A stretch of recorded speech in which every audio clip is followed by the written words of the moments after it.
A lot of you have been asking about the guide for the talent trees on Sword of Convalaria, and that's what I want to talk a little bit about today. Small tips and tricks on how this actually works, where your priority should be, and if you should be farming the stage for those materials or not.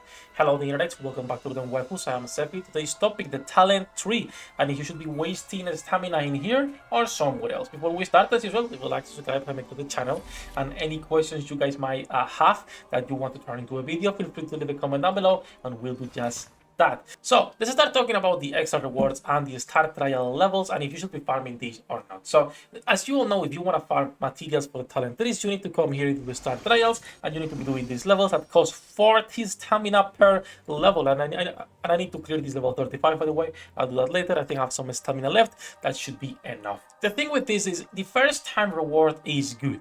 The problem is when you do a sweep, what you are getting is so little that it's not worth it. It's not, because the amount of materials you get, even at max level, are just minimal in comparison to the amount you need in order to be leveling up your talents. In fact, I'm gonna be wasting 40 stamina here, okay? Just so you guys can see these. All right, let me go to 2 here, and I'm gonna be getting a little bit experience, level 31, perfect, and I'm getting 2 and 1 for 40 stamina, which is crazy, by the way. So let's go back into the talents and then let's see how this works and what you should be leveling up. So I will say, do not waste the stamina on the talents outside of your daily bonus. Not only because you are not getting enough materials, but also because these talent trees are gated by your account level. You cannot progress as much as you want. So even if you spend all your stamina there, you are actually just wasting it, because you cannot progress any further. So for example, I just got to level 31, as you saw. At level 30, it's when you unlock the next set of skill trees in here. So I got the next ring. And then for the next one, I'm going to need to be leveling at level 40, I believe, or level 35. So this is going to be gated by your account level. So even if you were to be spending all your stamina in there, it's going to take anyway a long time until you can fill this up. Not only that, but there is 5 different skill trees you need to level up at the same time. Meaning, once again, this will take months until it's fully geared up, unless you are a well. Do not rush this. There is no rush to completing this. Now, after a small introduction, if you should use stamina or not in there, my recommendation, no. Only use the daily extra reward and the first time clear rewards. After that, just be patient. This will take time. I will suggest spending your stamina on other things, such as the dust. The dust is going to be a lot more important in comparison to this. You're going to be using so much that it is disgusting. So back to this. How does this work? Well, of course, for each character class, Breaker, Seeker, Defender, Destroyer, and Watcher, you will be able to obtain passive skills, passive attributes, and then skills that you will be able to use for everyone. So not only for the Destroyers, but for everyone in your team, these commander skills. There is a lot of bonifications in here specific to that class. The only bonification that it is global on every tree are these ones right here, which are the DPs, your points for your skills, basically right here. So what should you prioritize? They should be leveled up more or less equally, because at the end of the day, you are always going to be using a balanced team. You're going to be having a tank, you're going to be having a couple of DPSs, a buffer, debuffer, etc. Right? So you will have this more or less leveled up and balanced. Of course, sometimes, as you can see on my Seeker, it's a little bit lower, but that's completely fine. So let's start, for example, for Destroyers.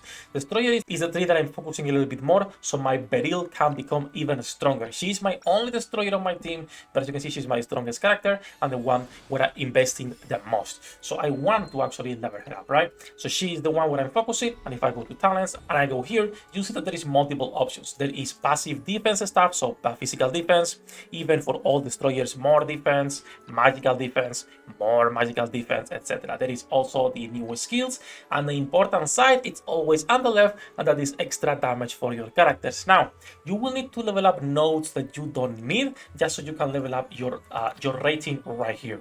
So in my case, I do not need right now physical attack, because my Beryl, of course, is magical. I only want to be focusing on this one, and this is expensive. Like I was saying, this is 4 every time and 2 every time. It's really expensive, but now my magic attack is increased by 4% and my Beryl is a little bit stronger. If I go into my Watcher path, I have exactly the same issue. Well, first of all, I need to get this Flag of Convalaria because it's a really good skill, and we'll talk about skills probably tomorrow and which ones are really good, or maybe I also include it on this portion of the video. I'm not sure what I'll do. I will probably do it tomorrow. But on my Watcher's path, I'm not so much interested on actually magic attack, but I prefer the physical attack for my Gloria because she is the one that I'm mostly leveling up. Same for everything else. Again, there is a lot of stuff. that you're gonna be leveling up in here, and this will take months. It doesn't matter if you dump all of your stamina in there or if you are waiting patiently. This will take a lot of time because this is gated by your account level anyway. When it comes to my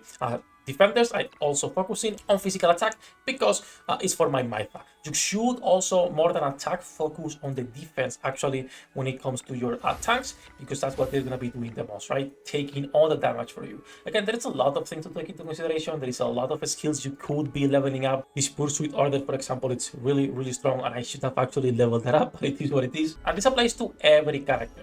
You should try to keep this balance, but it's going to be really hard sometimes. So as you can see, now it's silver, and now I unlock also the next set of skills for my Seeker 3. Even if I use all the resources that I have accumulated, as you can see, it's not even a third. You cannot see with my face in here, but look at this silver right here. It's literally not even a third, maybe a third if it reaches there. I don't think so. So this will take, once again, literal months to fill. That's why I say that there is not really a rush to be doing, and I would not worry too much on how this works. Now, instead of making a video tomorrow, let's talk a little bit about the skills you can be using in here that are going to be really useful. The first one is on the Seeker's Path, and it's going to be this March command. This will increase the movement of all of your allies in the target by 2 tiles, lasting 2 turns. This is really strong at the start of the battle, so you can gain an advantage. Most levels are designed in a way that when you move, the enemy will be able to reach you, but you will not be able to reach them on the first turn. This will allow you to actually reach the enemy faster on that first turn and get the extra advantage. I really like this one, but it's not my favorite. My favorite, if I had to pick one, is going to be on my Defender's Path, and it's going to be this one right here, Pursuit Order. This actually lets you act again. This will, just like the Inanna skill, you will be able to attack twice with the same character. I use this all the time with my Beryl. I let her attack twice and she destroys multiple enemies, right? And when I unlock my AoE skills with Beryl, this is only going to become even better. Not only that, but the upgraded version that you unlock at level 30 not only gives you act again, but also gives you for 1 turn attack 2, increasing your magical and physical attack for 20%. Again, a lot of skills are really strong.